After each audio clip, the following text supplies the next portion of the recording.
Hi friends, good evening. My name is Achyut and I'm from Isaac.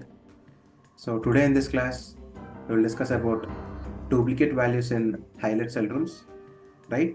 So in the previous class, we had discussed about a date occurring option in highlight cell rules, right? So in this class, we will discuss about duplicate values in highlight cell rules, right? So let's not waste the time. Let's get into the class. So I hope you can see this data, right? So first of all, you have to select all the data, right?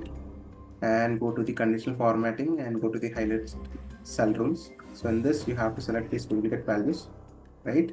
So I'm selecting this duplicate, right?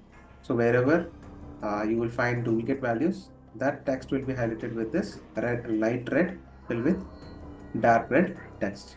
And click on OK here. So wherever you find duplicate values, so those values will be filled with this color, right? And we are having unique values also. So for this, you have to go to the conditional formatting again and go to the duplicate values. And here you will be having the unique option here.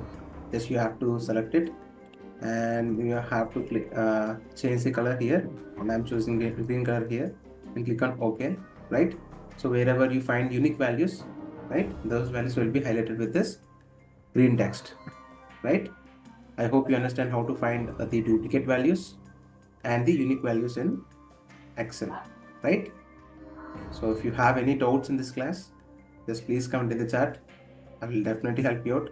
And if you think this video is helpful for you, then please like the video and please share this video to your friends and family members so that they can be benefited from this video. And please do subscribe to my channel and please ring the bell icon.